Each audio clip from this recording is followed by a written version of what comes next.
The implementation of policies is not the end product of policymaking process. Another important area that concerns social policy is policy evaluation. From time to time, something is done to the policy to ascertain whether it is producing results that were envisaged at the time of its formulation. This is largely achieved through policy evaluation. Our discussion today is focusing on policy evaluation, with particular reference to the meaning of policy evaluation, the rationale, or the reasons why policy evaluation is done and why it is necessary, and also the various types or approaches that are used to evaluate the policies. Welcome to the discussion.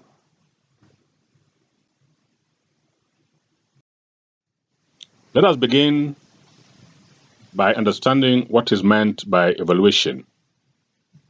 And we want to understand evaluation as the systematic assessment of the design, implementation, and/or results of a program, a project, an activity, a policy, a strategy, or other undertaking.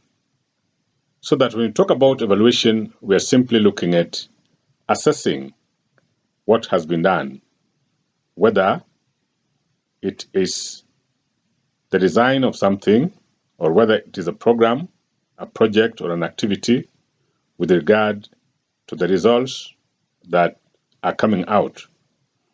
When it comes to policy, and we now want to understand evaluation with regard to policy, we understand policy evaluation as a process by which general judgments about quality, goal, attainment, program effectiveness, impact, and costs of the policy is determined. But we can also understand policy evaluation as documentation of the goals of the policy, measuring the degree to which the goals have been achieved, and suggesting necessary changes to be made to the policy. Evaluation of the policy is done once the policy has been operationalized through formal adoption of the laws, the rules, regulations, and the bureaucracy in government has determined, so that we determine whether the policy has achieved the desired outcome or impact. In this sense, therefore, when you talk about policy evaluation, we are basically saying that it is an undertaking that concerns itself with these areas or these issues. One, we document the goals that the policy has achieved. We also measure the degree to which these goals have been achieved. And once that is done, then we suggest changes that the evaluation or evaluators feel needs to be made to the policy to make it more effective.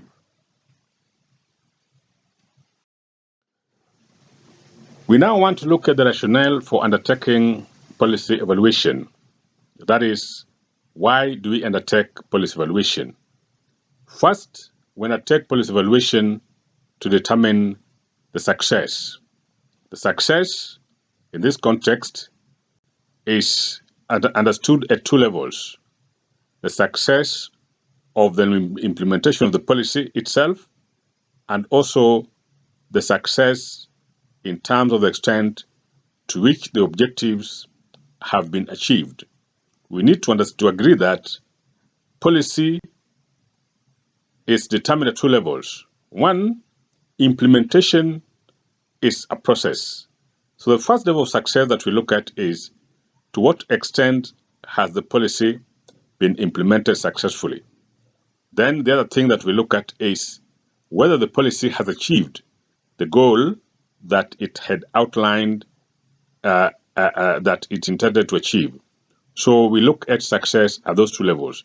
For example, consider the implementation of our current competency-based evaluation, competency-based curriculum, assuming that you want to evaluate it, and the purpose of that evaluation is to determine its success. The first level of success of evaluation will entail establishing whether the implementation of the policy is at the stage at which its initiators had envisaged it should be at this point in time, or whether it is behind schedule. The second success level of evaluation is to establish whether learners who have been undertaken through the policy possess the competencies, skills, and other characteristics that the policy had projected to impart on learners. So in that case, therefore, we are evaluating the policy to determine its success at two levels, whether the stage at which the curriculum or the system of education has been implemented up to date is where it was envisaged to be. So that if we find that it has not been where it is not where it was intended to be, then we can say that it is behind schedule in terms of implementation. If it is within where it was envisaged to be, or it has surpassed it, then we can say that the policy is on schedule. The other thing is we look at whether there are changes in terms of capacity of learners, quality of learning. If the learners are better and possess the skills that we thought they should have by undergoing through the system, then at that stage, again, the conclusion is that it is successful in terms of achieving its intended goals.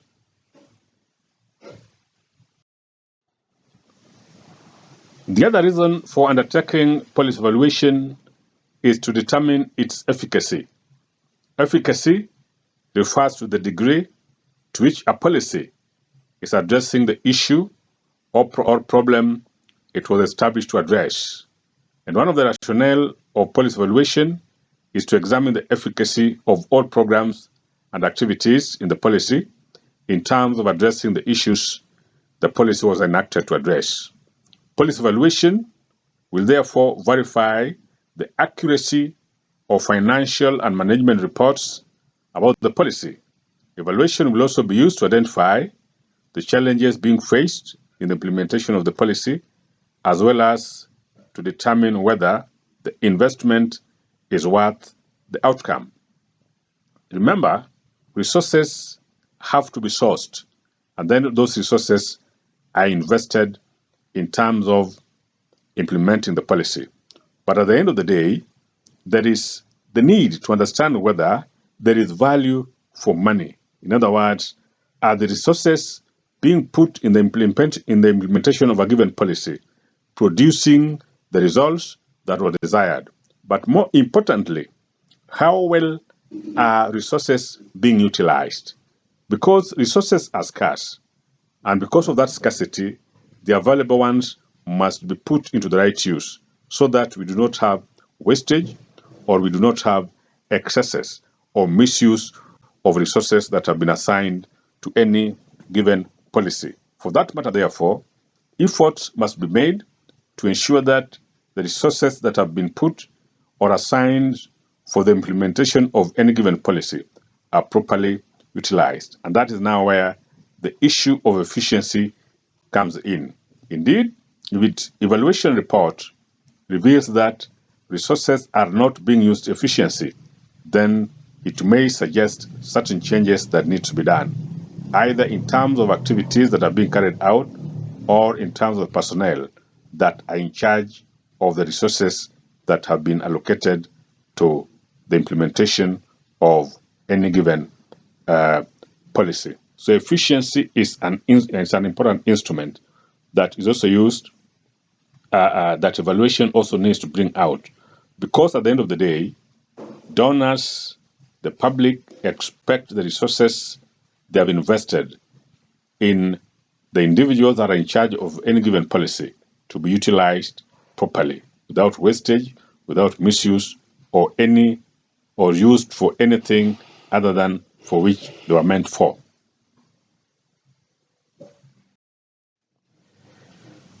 The other justification or reason or rationale for evaluation is to help in the identification of risks. A risk can be understood as the uncertainty or obstacles to effective implementation of the policy, or issues that may lead to the implementation of the policy, resulting in negative and or undesirable consequences. Policy evaluation is therefore done to assess possible risks that a given policy is facing in the course of its implementation. Risk assessment in the context of policy evaluation therefore refers to the systematic process of identifying hazards associated with the implementation of a given policy. And policy evaluation does not only help in the identification of these risks, but also offers suggestions on how well to manage or overcome the risks. We have to appreciate the fact that certain risks might come in the way of any undertaking, including the implementation of a policy as an important undertaking in the context of social policy.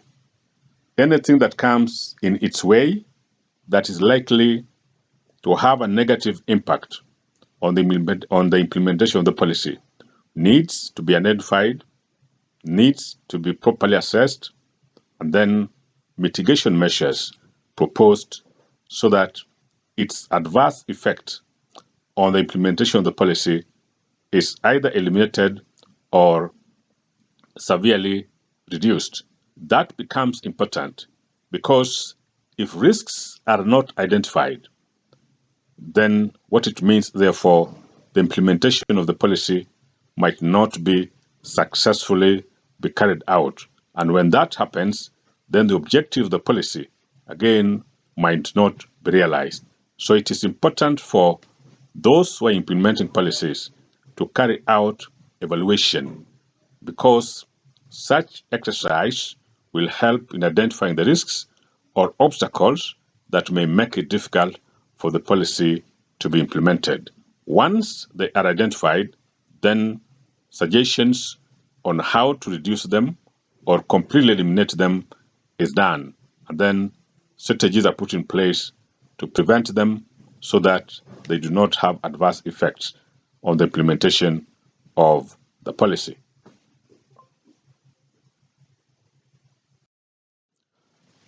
Policies are also evaluated for purposes of establishing their sustainability. By sustainability, we mean the extent to which a policy is capable of continuing to generate benefits over a long period of time.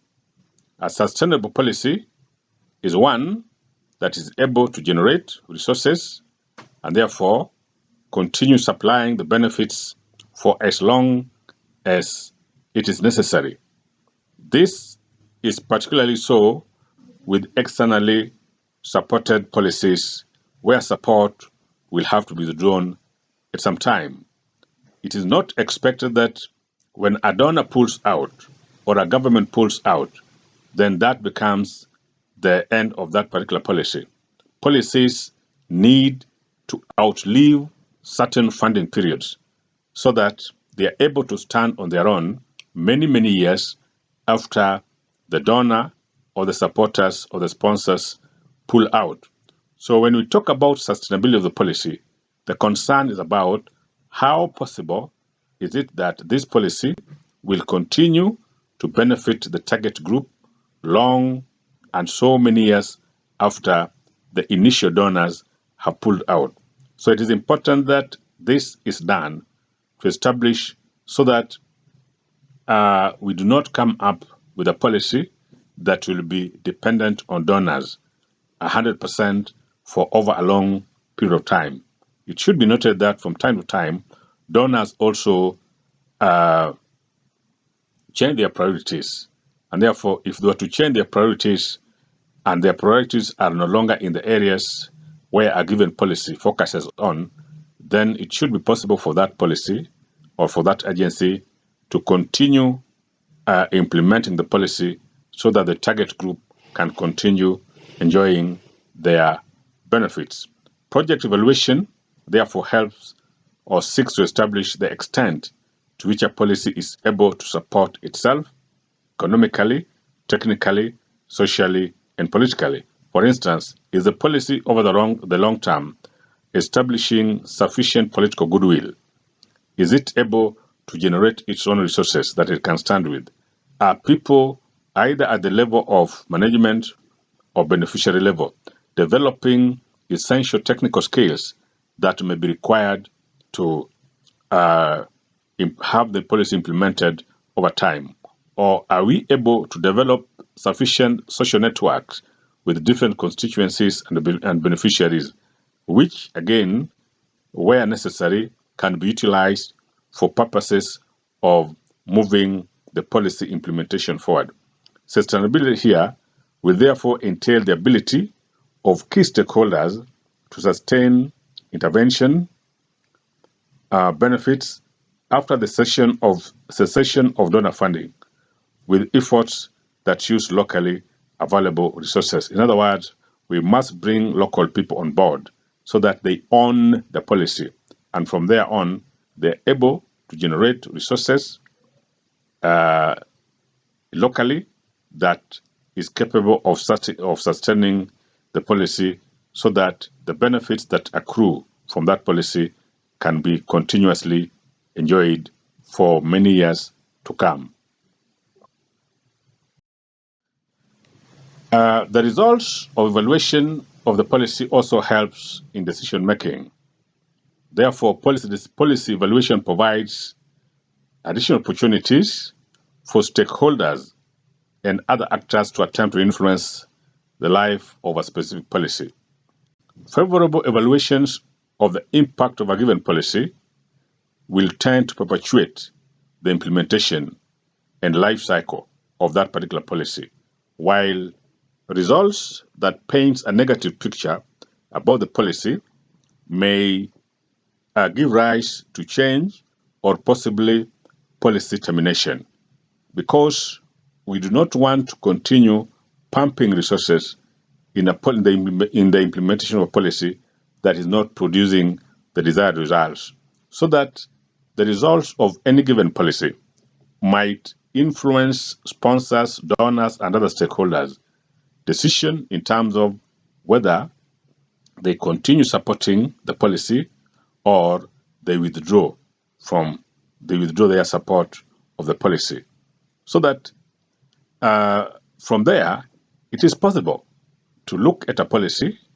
based on the kind of evaluation results that are on board to see whether those results can be used to make certain decisions that strengthens the policy, that adds certain aspects that expands the policy, or those that proposes that a given policy need to be phased out, or a given policy needs to be merged with other existing policies, so that we do not keep on pumping resources in a policy whose results are not being felt by the beneficiaries. So one of the major reasons why policy evaluation is done is therefore to inform the kind of decisions that stakeholders may make about a given policy.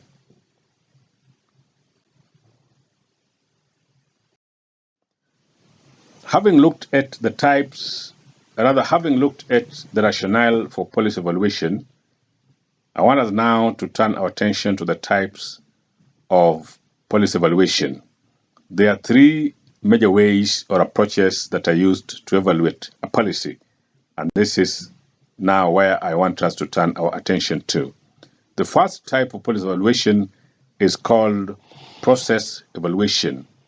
Process evaluation refers to the evaluation of the course of actions with the aim of determining whether program activities have been implemented as intended. In other words, when we talk about process evaluation, we are looking at whether the proposed activities and methodologies that were outlined out in the implementation plan are being implemented in the manner and in the way in which they were proposed. It is important to understand whether there is adherence to process or not.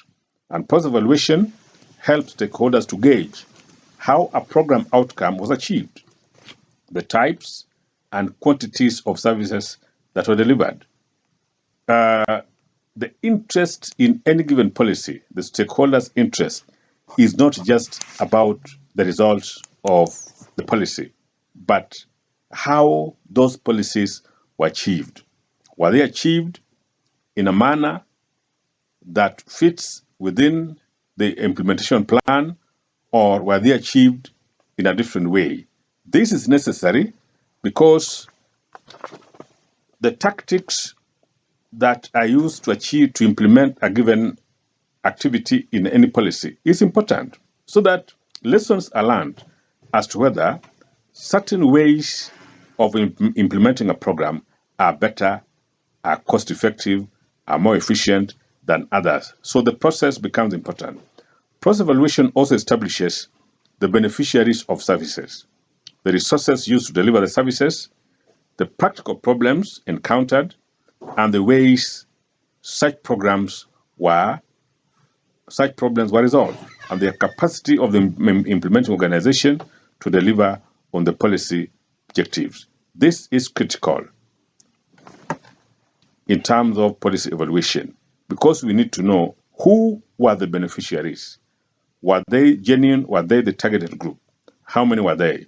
What kind of resources were used in bringing those services to the beneficiaries?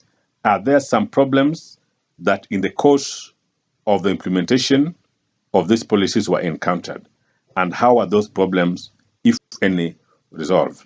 Again, what capacity is there in that organization in terms of implementing it? This is important so that if it's established that certain capacities is missing, then proposals can be made on how to strengthen the capacity of the implementing agency so that implementation becomes a little bit easier. Process evaluation also track the data regarding the actions of agents and the timing, the location, and demographic information of the implementation. All this is important in terms of who benefited. Remember, we have a target group that stands to benefit from any given policy. And unless evaluation is done, it becomes completely difficult to understand whether the targeted group is the one that benefited, and they benefited in the way in which it was proposed or envisaged. So that is process evaluation.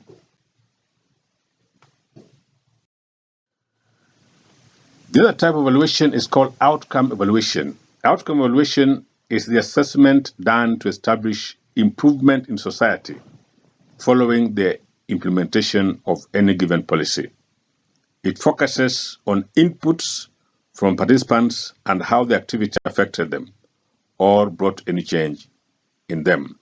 And it measures program effects in the target population by assessing the progress in the outcomes that the program is to address. Outcome evaluation also helps stakeholders understand how well the objectives of the policy were met, as well as how good or bad was the idea of implementing the program in the first place. So when you talk about outcome evaluation, we are looking at the changes that a given policy has brought in society.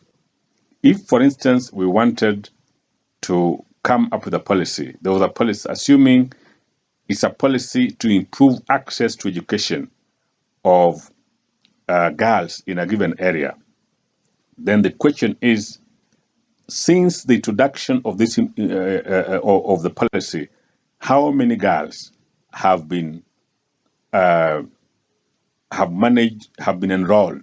Are there improvements in enrollments? Because the policy, the intention of the policy, one of the goals of the policy was to increase enrollment or improve enrollment of girls. So the question is, has this been achieved? What is the outcome? Is it being achieved or is it not being achieved?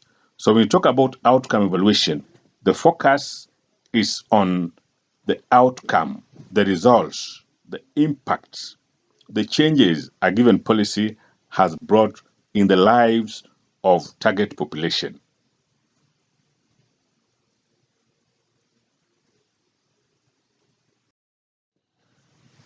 The other type of evaluation is called cost-benefit evaluation.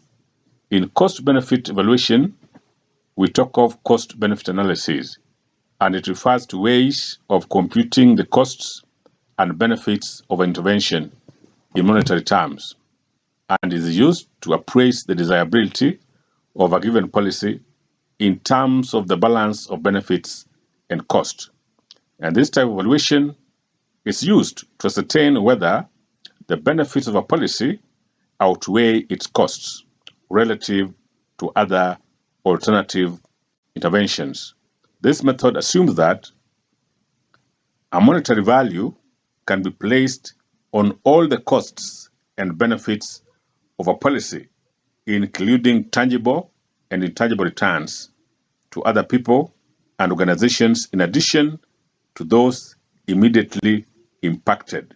This method is used most often at the start of a program or project when different options or course of actions are being appraised and compared as a method for choosing the best approach. In other words, when we talk about cost benefit analysis, we are looking at how much have we invested in monetary terms to the implementation of a given policy, and what is the benefit that is being accrued from that investment. If the expectation is that the benefits should outweigh the cost so that there is value for money. Otherwise, if that is not possible, then questions again will have to be asked whether it is worth it or whether resources should be expended in that policy when the benefits are either negligible or completely non-existent. So when you look at cost-benefit analysis as a method of evaluation, the focus of this evaluation is to look at how much have we spent in a given policy and what are we getting from that expenditure. If the benefits outweigh the cost, then there is value for money. If the costs outweigh the benefits, then again people will question, and it will be difficult to continue supporting a program financially whose benefits are not tangible or are not being seen. So the benefits must be there, and it must outweigh the cost to justify continued allocation of resources to the implementation of any given policy. Otherwise, if it is the reverse of that, then convincing stakeholders to continue supporting such a policy can be quite cumbersome. At that point, I want to thank all of us for listening, and I want to ask you to take note of any issue that is not clear so that you can raise it at appropriate time for more discussion. Thanks a lot for your time.